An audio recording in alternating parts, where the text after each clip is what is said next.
This is Remote Daily, your daily dose of inspiration. This is Remote Daily, an oasis of innovation for your mind, your soul, your heart. Connect, act, recharge with Remote Daily. This is Remote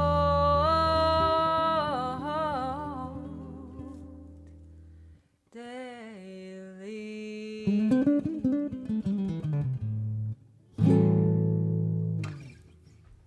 Thank you, Indeed. This is Remote Daily, and today we have Theater in Quarantine with Katie Rose, McLaughlin, and Joshua William Gelb. Thank you both so very much for being here, and welcome to the virtual stage. Thank you so much. I can't wait to look behind the magic.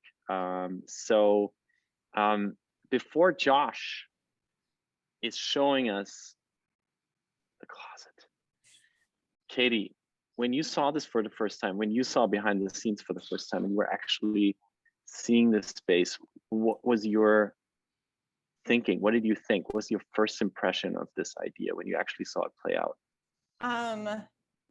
I've had the great honor of having worked with Josh for I think like 10 years last year. So I know that Josh's ideas, while often sound crazy, maybe on paper, work out brilliantly. And so while I was like, this seems insane, I like jumped in wholeheartedly because I trust him. And so I mean, really, honestly, like as soon as we started working, as soon as he got on his feet and was able to show us, you'll see this soon, the view that we can see, we were able to just play around in a way that we would in a studio. Like nothing really about it is different other than I can't like reach through my screen and be like, Josh, move your arm over here. Other than that, everything, I get to use my tools and the skills that I've acquired to continue making work, as has Josh. Josh, this is a clear cue for you. Please show us how it works. All right. Well, talk about it for just a hot second, because people have seen the video, they've seen our shows. Let's talk about like how they're made, and then we'll show you exactly how they're made. Well, here, let me shift off first into this view, which is the closet in the context of my apartment. And this is a brand new view that Josh set up for our show that we have coming up soon, which is really exciting. Wow. This is the first time that anyone's ever been able to see this much of Josh's apartment. Although, as you may have noticed, it's entirely fake. So this is the closet, though. It is, as we mentioned, 4 feet wide by 2 feet deep and 8 feet tall. And I think the first thing people always say, if ever and very rarely anyone's in the apartment with me, is it's really a closet. And that was always in some ways the challenge here. We built what we call a digital proscenium, but in many ways it's been about like embracing these limitations of constraint here.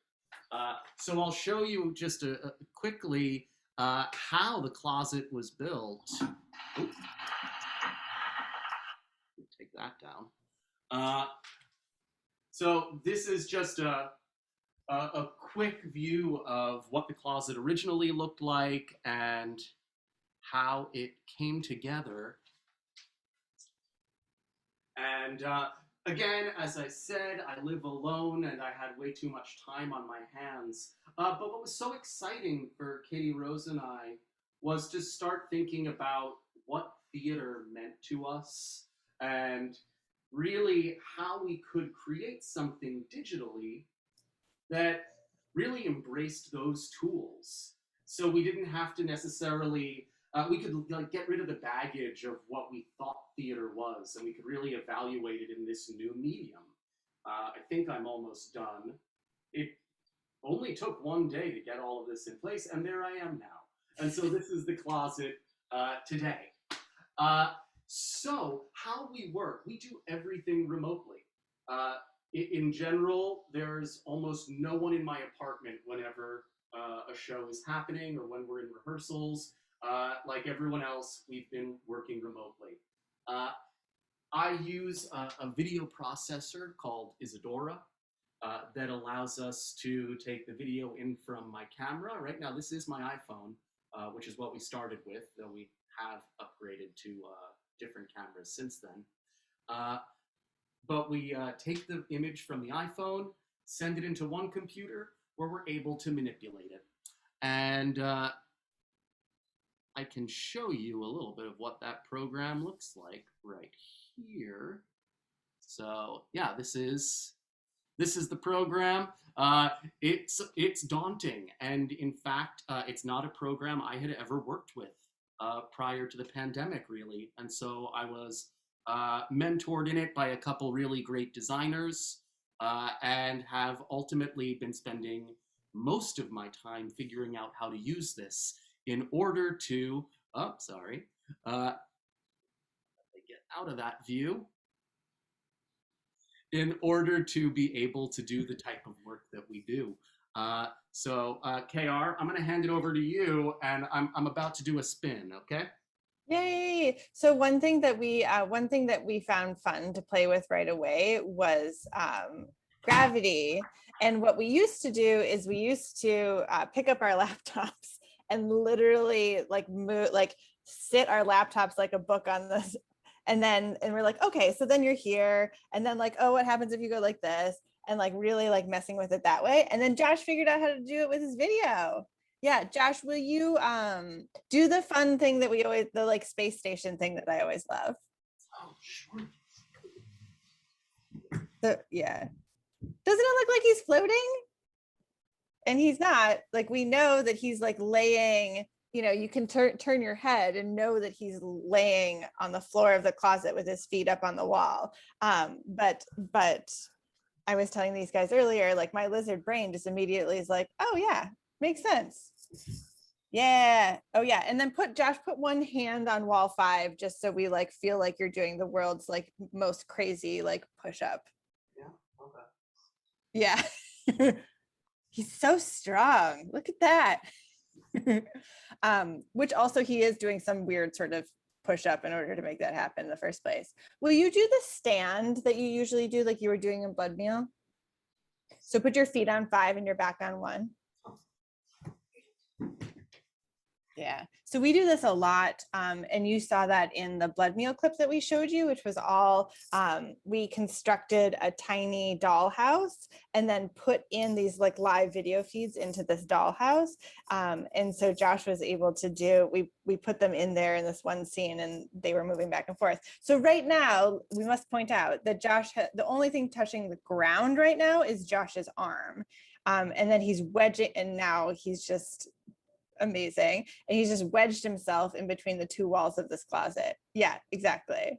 So lovely, Josh. Do you want to, can you do a full spin?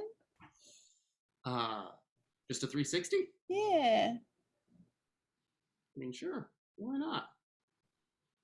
And this is for those of you playing at home, this is really how we work. We'll play with one idea. And yeah, and yeah, can you hang your arms over your head? You're upside down right now.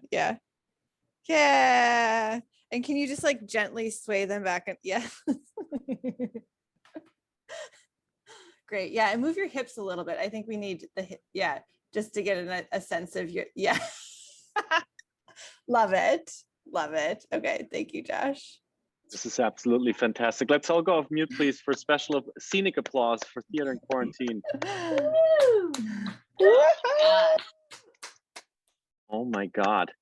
Like that, we just saw the comment from Yvonne here.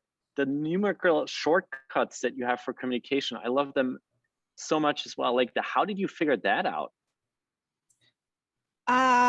Josh and I both aren't so great with our rights and lefts. And very quickly, like it was a lot of like put your hand on the wall next to you. No, no, no, the other wall, other hand. Now put your head on that hand. No, other hand. And then so for the first piece we made together, we numbered the walls just so I could be like, Josh, you know, put your hand on wall 1, put your other hand on wall 5. Josh, will you put your hands actually on the walls so they can see them? So it's like 1, and then the corner is 2. 3 is the back wall, and then 4 is that corner, and then 5. And it's actually really important because sometimes Josh flips the video, but we know that 1 has oh, Josh, we didn't do the handle. Oh my gosh. Can you go back and we have to show people the handle? I'll go back. I'm sorry. This is a thing that I think is just, I mean, Josh is a genius, we know, but like, let's see a little bit more of that genius. Yeah, and also Katie Rose, I think you're a terrific personal trainer to Josh. I mean, you really keep him in shape. It's true. It's true. So Josh knows how to do this. Oh this my is what we God. use the handle for. Yeah. And so in a couple pieces, we have it like the closet's rotating, and then Josh does that nice climb up. Thank goodness for that handle. So we know that 1 has the handle. That's always our way of knowing. Oh, also, Josh, you want to show them the other crazy thing about the closet? You can say no. Not really. I can't get out of it right now. Oh, because there's stuff on the other side. That's fine. There's also a little we call it a cat door because it's not even quite big enough for a dog. But Josh can fit through it. It's 1 foot by less than 1 foot. But it's a fun, sneaky thing that we have that if we ever need to get Josh in and out in a different way, we have that tool. Thank you both so very much. This is incredible and so needed, as Tilo just put in the chat. But now we talked about the fun things. Let's talk about the tough stuff. Like Josh, you're performing, you're working hard. How do you actually connect with the audience? Do you have an extra monitor? Do you even see anyone? Do you hear anyone? Like, how do you do that? And how do you feel about performing when you're not in any way connected?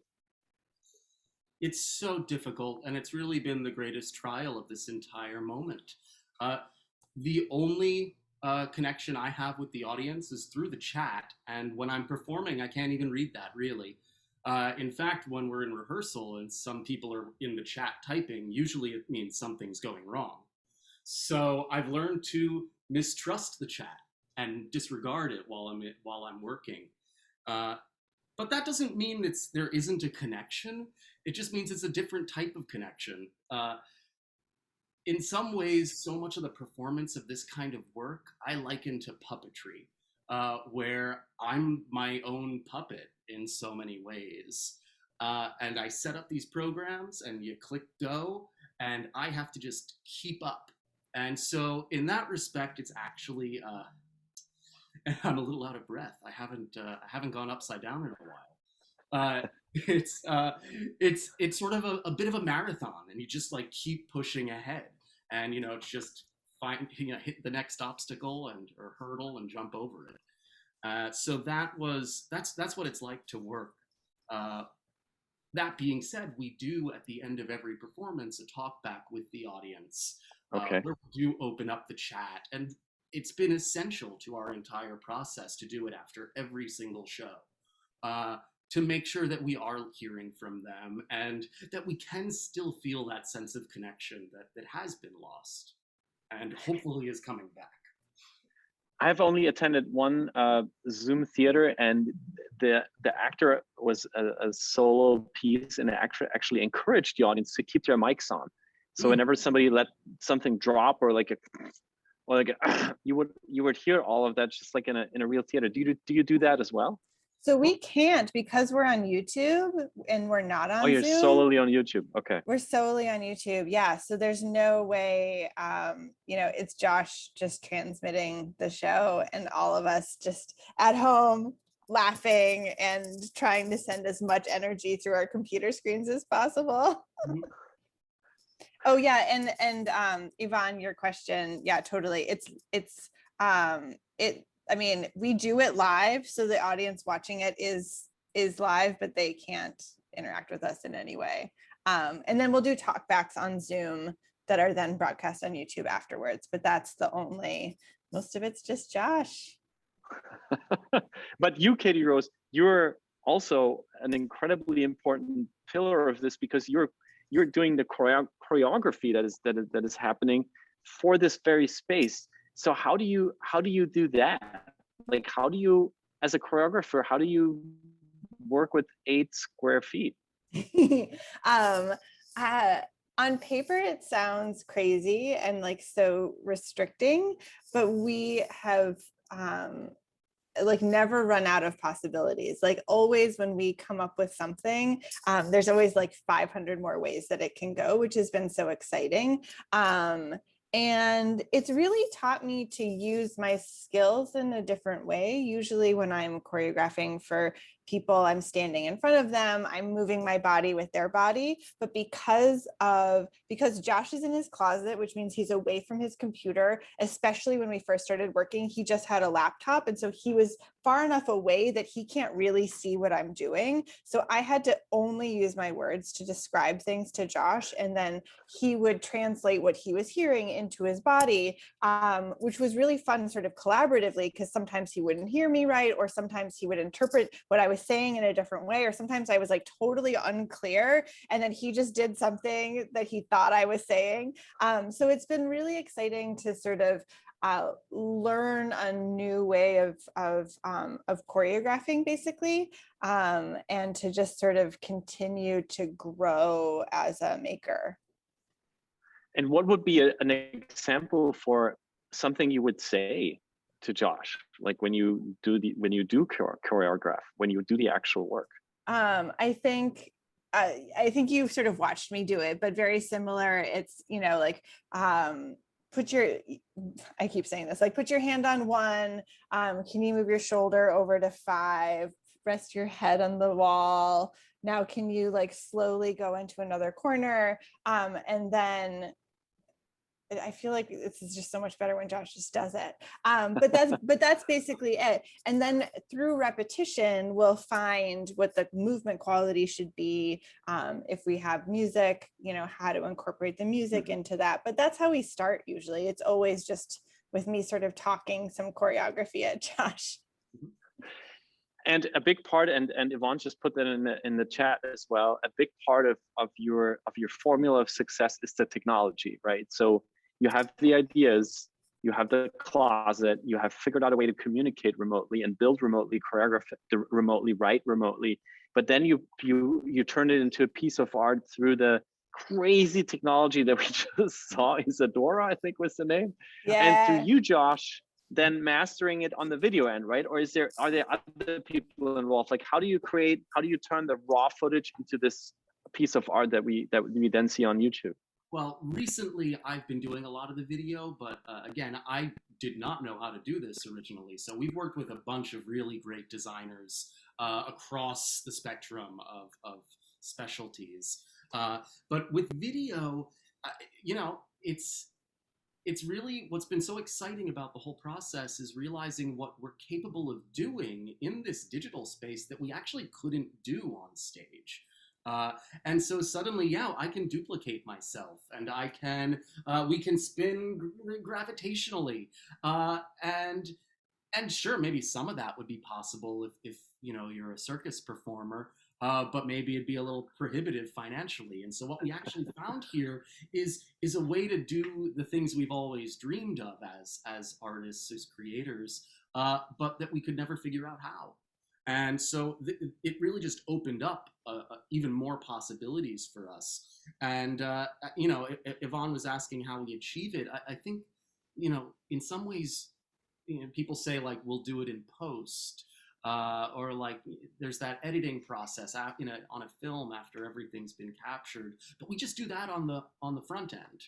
And we edit everything before the live performance. And as I said, kind of as a puppet, I like wedge the performance into all of the work that's been built. And that's how, and then it's just an obstacle course from there.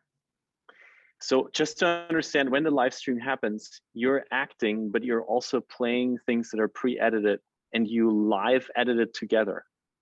Yeah, I am acting in a digital space that we've rehearsed in, so I know where to look and what to how to interact with what's not actually there. It's very similar to working in green screen, uh, and I also have an in-ear monitor that tells me uh, when everything is happening because. For the most part, the work we do, we basically just press go and everything is automated from there. And that's how we Ah. synchronize it all.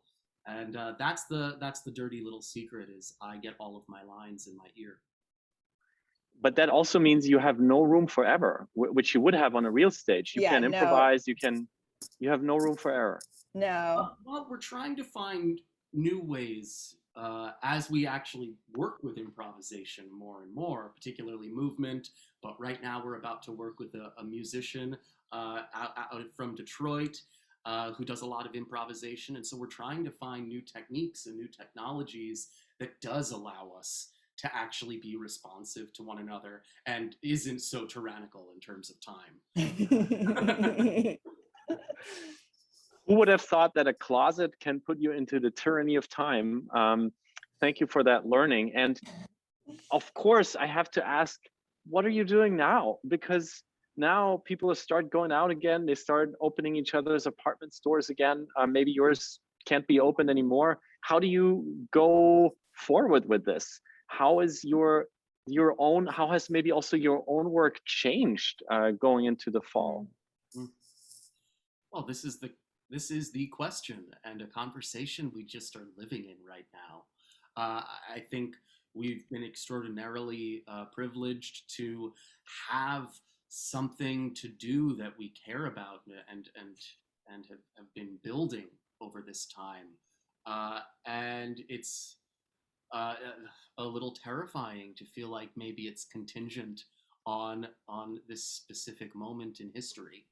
And so we are spending a lot of time in discussions thinking about, okay, how can we bring it to a live audience? How can we keep working with the digital? Because why is we're as theater artists in the 21st century, it seems ridiculous to ignore this whole medium, this whole space that we spend so much of our lives in. Uh, so how can we keep working with that? But how can we also create a live in-person element that might share a whole other aspect of the process? Now I have to ask, like, do you have a first idea, maybe a first sketch of how they could look like? Just thinking of now us here being in a physical room together, and the closet is on the stage. I see it's all black, and there's a white closet, just one spotlight. What happens next? Ooh, I love that. Uh, I mean, in some ways, what might be really fun to think about is, or how we've been talking about it, is a sort of hybrid performance where what you're encountering, or as I like to say, there are two shows happening whenever we're doing a performance. There's what we're sending off to you, and then there's what's actually happening in my apartment, which is, sometimes hilarious because I'm doing quick changes. I'm throwing props around. I'm on my head, pretending that the wall is the ceiling. And so, in some respects, we think that it might be really exciting to open up that point of view to a live audience and find a way to somehow show them what is streaming live digitally, but also give them access to the extremely tangible physical experience of what it takes to put on these shows.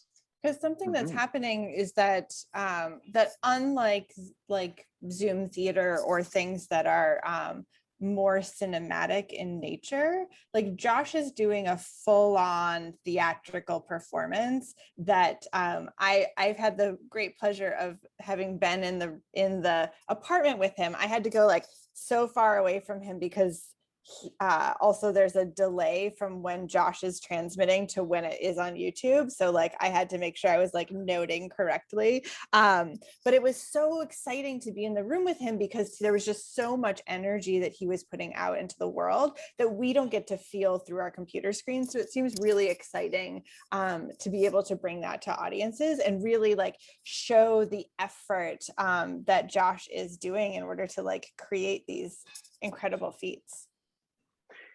So if I understand that correctly, in the future, we could go to a theater show with you and we would actually see you transmitting energy, as you just said, Katie Rose, doing choreography that you wrote.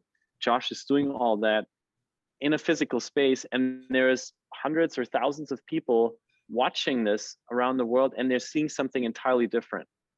Yeah. And the question is like, how do we also incorporate the video design that we do for our shows, which make them, you know, so fantastical? How do we incorporate that into the live show as well is something that we're talking about, which seems really exciting. Josh and one of our set designer friends like have this like crazy idea that like, what if they could get a box that actually just rotates itself? Yes. Wouldn't that be crazy? Yeah. So more circus coming up for you, Josh, that's for sure. And I thought I was aging out of this. but before that, maybe the next, maybe a future show will share your address and your apartment number, and maybe a live audience, partly of remote daily members, can be in the apartment with you. What an exciting look into the future of theater that you have created, and what an amazing work of art that you have been able to pull off. I feel so honored to having spent this hour with you. You have a show coming up that you're working on right now. Please, while we share the links in the chat, tell us about what's coming up next Thursday, June 10th.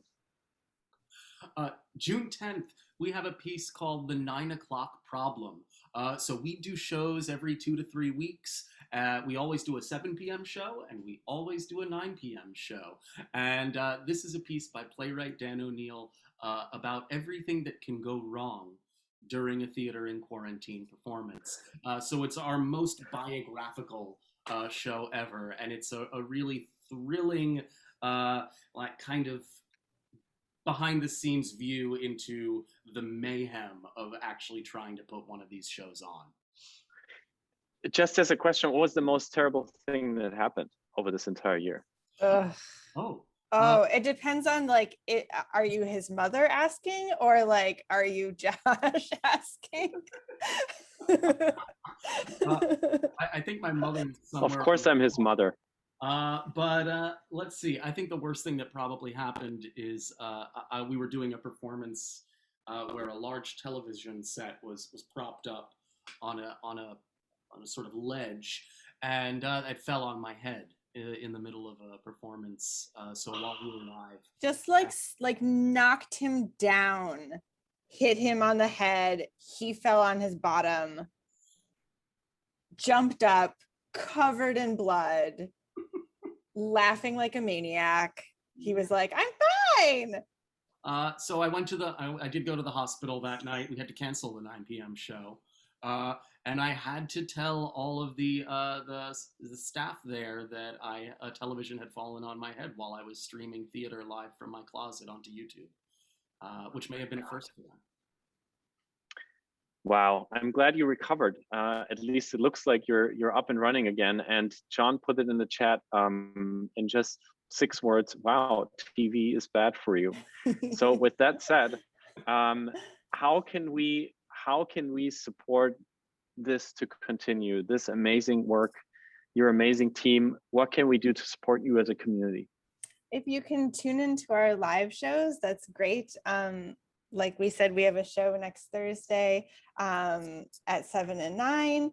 Also, our link to our Fractured Atlas, which is where we accept donations, they're all tax deductible, which is how we pay everybody. It's how it's literally how we do everything on like a real shoestring budget. So if you can make a donation, it would be so greatly appreciated. And you can subscribe to our YouTube channel, of course, and we archive all of our shows. So they are all available for you to watch. You can go check out the entire catalog of Theater in Quarantine. And if you're enjoying the work, as Katie Rose said, you can donate, but please also share the links and spread the word about what's going on in this closet. What's going on in this closet? What's going on in this closet? We will tune in. Thank you so very much. And as Yvonne just put in the chat, you guys are absolutely amazing. And we wish for you to rock the world. Talking about rocking the world, Katie Rose, you're about to head off to Korea, where you're going to spend 2 weeks in a closet until you can actually see the world. Yeah. So maybe more closet in quarantine from there. What are you doing over there? I will be setting the choreography for Hadestown, which is the Broadway show that I work on in Korea. They're doing a Korean run. So I'll be over there, and Josh and I will continue making work because all the work we do is remote. So we'll keep working just on a 13-hour time difference. Wow. Safe travels, Katie Rose, and Thank congratulations to what you have been doing. We always give the last word on the show to our guests. So this is your moment. Whatever you would like to share, maybe a personal mantra, maybe a takeaway from Remote Daily, maybe something else you want to shout out into the world. Katie Rose, I'll let you go first. This is actually very similar to something that we do when we do talkbacks, which is Josh always makes us give final thoughts. And I just want to say thank you to everyone here. Thank you for Felix for starting this. This is such a wonderful community, and such a great, community. I feel like is the biggest thing that took a hit during quarantine, and the spaces that we can create together are sacred, and it feels just thank you for bringing us into your space. Yes, thank you all so much for having us. I guess what I keep thinking about right now is limitation, and how I think so much of this process has been, slamming our heads against a wall until we realized that the action of slamming our heads against the wall was actually what we were looking for. And sometimes I think it's just about, reorienting your perspective and thinking about, okay, like sometimes the struggle, sometimes the limits, and is what you want to set for yourself. Amen. Josh, Katie Rose, thank you so very much.